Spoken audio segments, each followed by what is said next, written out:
não parar, não precipitar e não retroceder. Então dizer para esse cara, sabe quando nós vamos parar? Nunca. Nunca na sua porca vida. Né?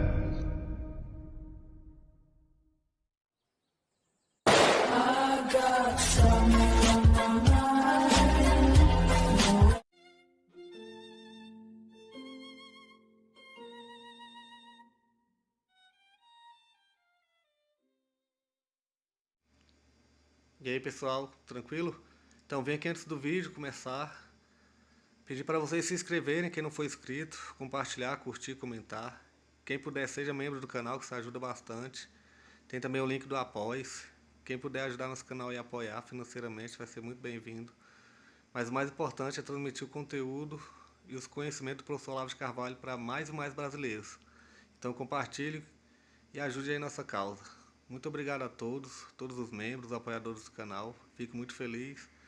Tenho certeza que a gente está no caminho certo. Então fiquem com o vídeo e até mais. Valeu! É aterrorizante. Eu quando vejo, né, o tamanho da estupidez é uma coisa que realmente me aterroriza. Eu já cheguei à conclusão que a burrice é uma força física. Tá certo? Ela tem densidade, tem massa, tem densidade, tá certo? E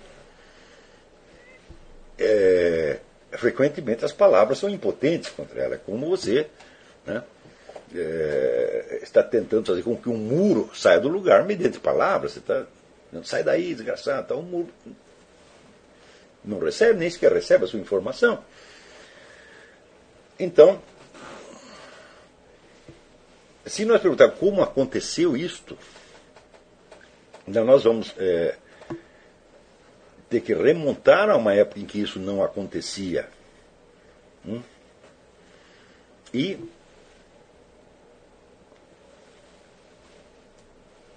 aí nós vamos reparar o seguinte, que havia nos anos 40, de 40 a 60, aliás, de 30 até 60, você tinha um ambiente de alta cultura, né, onde você podia até ter divergências político-ideológicas. De certo modo, a alta cultura brasileira tinha até um lugar geográfico onde ela podia ser observada, que era a Livraria José Olímpio, onde se encontravam, vamos dizer, quase que diariamente os principais escritores brasileiros, porque estava todo mundo no Rio de Janeiro. Quem não vivia no Rio de Janeiro ia para lá com frequência. Né? Então, ali você encontrava, sei lá, o Graciliano Ramos, o Maria Carpô, o Augusto Frederico Schmidt, Jorge Amado, todo mundo lá. Né? E ali você tinha discussões que podiam até se tornar muito, muito intensas. Diz que várias vezes o Otto Maria Carpô quis voar na goela de um. O Otto Maria Carpô tinha esse problema, que ele era gago, então ele, por escrito, argumentava muito bem, mas oralmente ele se atrapalhava, então ele achava que era mais fácil descer um guarda-chuva na cabeça do outro, voar na goela dele. Entendeu? Então, mas de qualquer modo, o ambiente não era destruído por isto. As pessoas não se afastavam daquele lugar porque tinham uma divergência. Então, do mesmo modo, quer dizer, a mesma confrontação de ideias que aparecia naquele lugar era o que aparecia nas revistas acadêmicas, nos suplementos literários e nas conversações cultas de modo geral. Havia tudo isso, mas por baixo disso, e numa espécie de submundo, né, existia, vamos dizer, as operações de pura difamação inventadas para fins políticos. E nisso aí eu lamento informar, a culpa disso foi inteiramente da turma da esquerda. Quem fez isso foi a turma do Partido Comunista. Então, para o pessoal do partido, toda essa discussão intelectual é puramente instrumental. Quer dizer, o objetivo deles é a conquista do poder. Você pode se utilizar da alta cultura como uma espécie de uma sementeira onde você vai lançar lá, tentar produzir os efeitos que lhe interessam, tá certo? Mas você não está interessado em alta cultura, você está interessado na conquista do poder. Então a alta cultura, ela se torna uma consideração secundária, embora possa haver pessoas dentro do meio comunista que tenham verdadeiro respeito pela alta cultura e que até acreditam que a forma mais perfeita de alta cultura é o comunismo. Né? Mas, vamos dizer, para a militância, para o pessoal que está organizado politicamente, não é isso que interessa. Então, A gente vê que naquela época houve certas operações de difamação que foram, é claro, maciçamente rejeitadas pelas pessoas cultas, tá certo? Mas que para a raia miúda, militância, estudantes, etc., podia funcionar. Uma delas foi a que se voltou contra o próprio Otto Maria Carpo. Logo que o Otto Maria Carpo chegou, né, o pessoal do Partido Comunista espalhou que ele era um perigoso agente nazifascista, né, quando na verdade ele estava fugindo do nazismo. Quando os nazistas tomaram o poder na Áustria, se mandou, não só por ele ser um adepto do regime anterior, que era o regime do chanceler Dollfuss, em favor do qual ele escreveu 2 livros, né, e vários artigos de jornal, mas pelo fato de ele ser meio judeu, o que já é suficiente para comprometê-lo. Na verdade, oficialmente ele não seria judeu, porque ele era judeu por parte de pai. E no mundo judaico, a hereditariedade é materna. Para você ser um judeu autêntico, você precisa ter uma mãe. Né? Mas, de qualquer maneira, meio judeu, para os alemães já era mais do que os nazistas, era mais do que suficiente para comprometer o sujeito. Né? Então, ele se mandou, saiu correndo, né, e pediu socorro para o Vaticano, e com uma carta de recomendação escrita pelo próprio Papa Pio XII ao Alceu Amoroso Lima, veio parar no Brasil. O Alceu Amoroso Lima até não deu muita importância para o sujeito, não percebeu que estava conversando com um gênio, chega lá um sujeito esquisito, né, meio corcunda, gaguinho, falando um português, um francês, com sotaque austríaco. Não deu muita importância para o sujeito e arrumou um emprego para ele numa biblioteca do interior do Paraná. Né?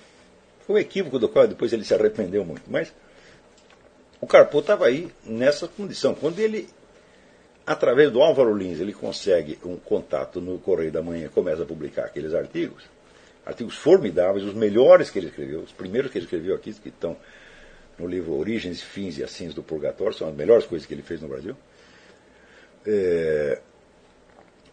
Imediatamente o pessoal do Partido Comunista começa a espalhar no submundo, não em grandes jornais, mas nos seus próprios jornais, para ver Semanário Comunista, essa noção de que era um perigoso agente nazifascista. Logo depois, quando eles viram que o negócio não pegou, porque todo mundo sabia a história do Carpo, então não deu para convencer ninguém, eles fizeram o contrário, decidiram usar o Carpo como instrumento para queimar um outro. Então, quando veio em visita ao Brasil, que morou anos aqui, o grande romancista francês Georges Bernanos, passaram ao Carpo, eu não sei como, não sei quem foi exatamente o portador da coisa, passaram uma série de informações falsas sobre o Bernanos para o Carpo, e o Carpo escreveu uns artigos descendo o cacete no Georges Bernanos.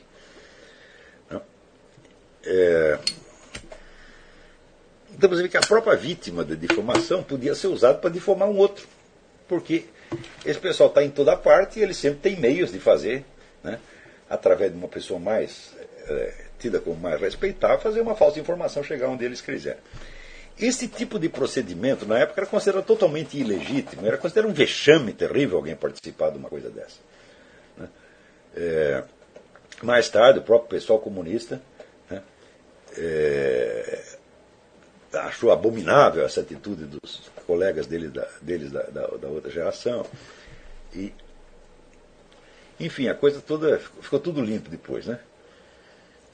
A questão do Bernanos não se esclareceu até agora. Quem descobriu isso aí fui eu nas minhas pesquisas. Não, até hoje não se escreveu nada a respeito desta fofoca na qual o Carpo foi usado como instrumento. A primeira sim foi esclarecida e limpa. Essa aqui não foi limpa até hoje. Então, esse tipo de coisa era anormal na época. A partir dos anos 60, quando se introduzem no Brasil as obras do Antônio Gramsci, em que o pessoal do Partido Comunista começa a ser treinado para a ideia de ocupação de espaços e conquista da hegemonia. Não é isso? Então, as pessoas que passam a ocupar os postos nas instituições de cultura, na mídia cultural, mídia literária, etc., são pessoas que tinham este treinamento para fazer este tipo de operação, e não pessoas de alta cultura. E isso aí, evidentemente, é o fator imediato que gera toda uma tragédia. Tá certo? A coisa mais característica dessa estratégia do Gramsci é o papel que nela tem, vamos dizer, a mentira e a camuflagem. Praticamente, no Gramsci é tudo camuflagem. Tudo. Nada pode ser declarado publicamente. Quando ele diz que o partido deve chegar a ter a autoridade onipresente e invisível de um mandamento divino, de um imperativo categórico, então é absolutamente fundamental que, quando as pessoas dão a sua adesão a esta ou aquela crença em particular, elas não saibam de onde veio aquilo. E que aquilo, ao contrário, pareça ter se disseminado espontaneamente no mundo letrado. Então, este tipo de truque tornou-se uma coisa normal na mídia. Automaticamente, nesse ambiente, a alta cultura é impossível. Não existe alta cultura sem um mínimo, vamos dizer, de sinceridade e sem o respeito pelos valores inerentes à própria alta cultura. Quer dizer, se tudo é instrumentalizado para servir a uma conquista do poder, e vale tudo, então, é claro que nesse ambiente não é possível nenhuma atividade intelectual séria. E foi isto o que matou a alta cultura no Brasil. Na verdade, foi isto e só isto. Então, não que os agentes desta operação tivessem por objetivo explícito e consciente destruir a alta cultura. Não, eles simplesmente quiseram instrumentalizá-la. Vamos dizer, de acordo com o Gramsci, a única função que a intelectualidade tem, não, é a de conquistar a hegemonia e de trabalhar a estratégia do Partido Comunista para a tomada do poder. Não tem outras funções. Não tem a ideia de conhecimento, de arte, etc. Fica tudo instrumentalizado. Então, embora o Gramsci seja conhecido por ser um sujeito mais democrático do que eram os antigos dirigentes comunistas, que eram, né, dogmáticos e ditatoriais, na verdade era muito pior que eles, porque ele transforma toda a cultura em instrumento. E não deixa passar nada. Isso quer dizer, por exemplo, que, vamos dizer, o uso de, por exemplo, consultórios de psicologia clínica. O sujeito vai lá para se tratar de uma neurose, mas o psicólogo não está interessado em tratar a neurose dele. Está interessado em mudar o sistema de valores. Porque aquilo vai ser bom para o paciente? Não, porque aquilo vai ser bom para a Revolução Comunista. Ele não vai pregar comunismo para o cara, ele simplesmente vai tentar destruir certos valores que estejam ligados ao complexo cultural que se deseja destruir. Então, isso quer dizer que a prática geral do gramscismo tornou absolutamente inviável a cultura superior. E o sujeito que está contra tudo isso diz, mas eu sou contra isso, eu sou conservador, eu sou liberal, eu sou cristão, etc, etc. Né? Acredita ingenuamente que basta você estar contra, né, o comunismo para você escapar de tudo isso. Fala, não, meu filho.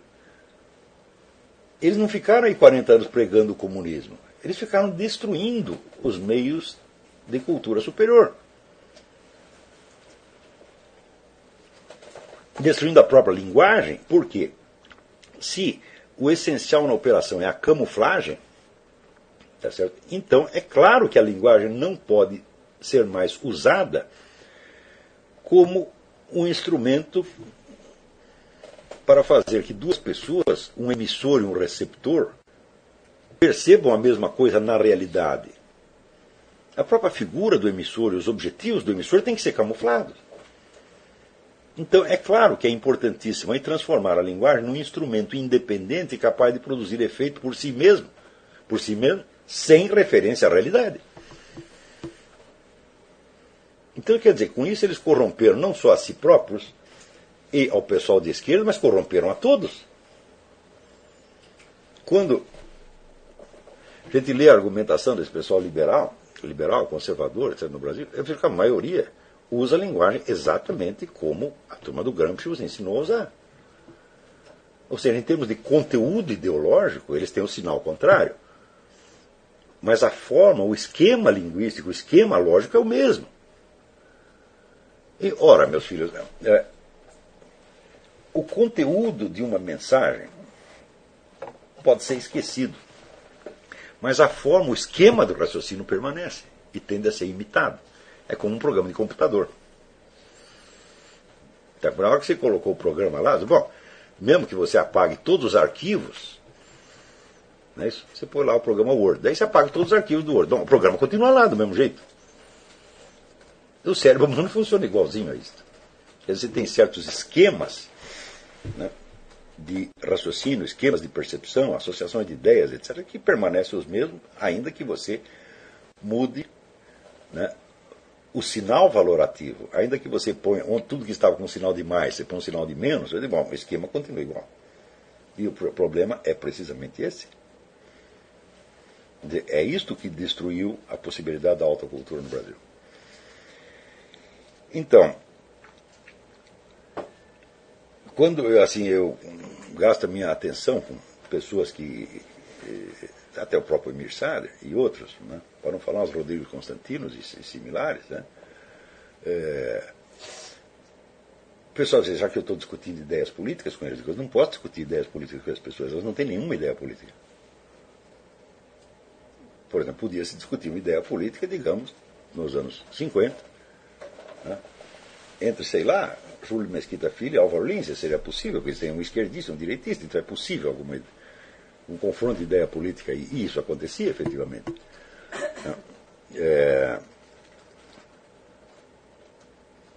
Mas hoje não é possível. Hoje só o que há é o uso da linguagem como instrumento de impregnação de reações mais ou menos automáticas.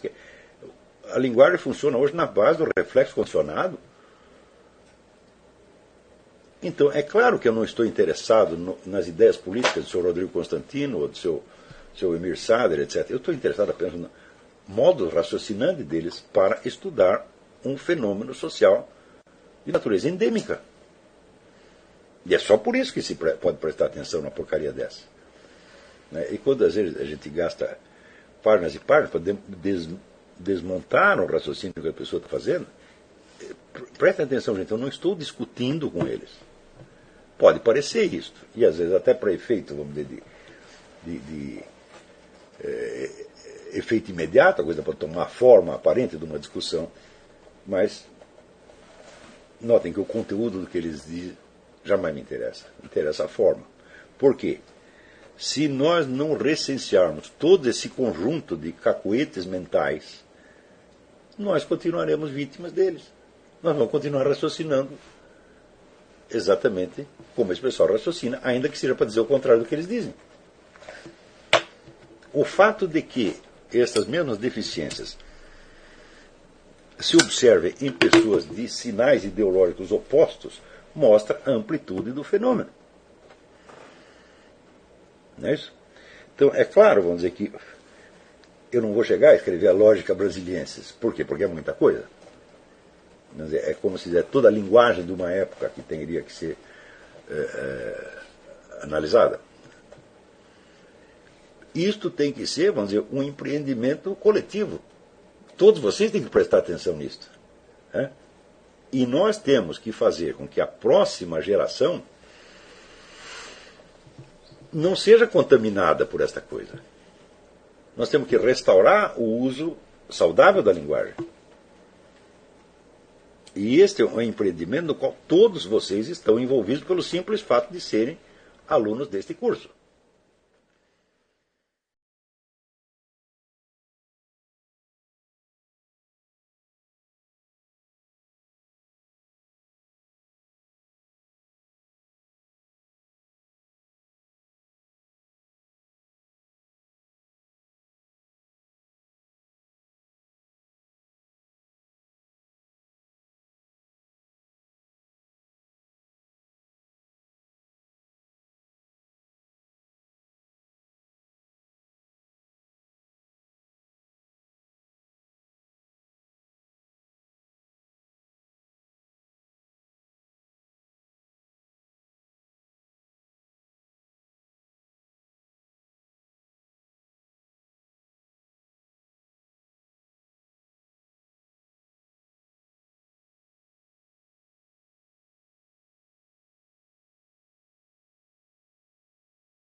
Chegamos a mais um final de uma aula, de um vídeo.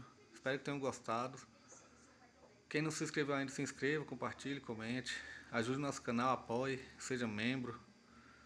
E ajude o nosso canal a chegar a cada dia a mais brasileiros que precisam muito do conhecimento do professor Olavo de Carvalho. Então é isso aí, fique com Deus, até o próximo. Valeu! Então é isso aí, pessoal. Que é o nosso canal. Que são alguns livros que eu já li. A maioria foi doação, mas alguns eu adquiri, professor Olavo de Carvalho. Alguns livros se perderam aí que eu emprestei. Professor Alexandre Costa. A Bíblia Sagrada. 10 lições sobre Karl Marx. Indico a não ler esse livro, que é muito ruim mesmo. Alguns pensadores aqui que realmente, como o professor Olavo de Carvalho disse, não são pensadores. Valeu, tamo junto aí. Apoie nosso canal, seja membro.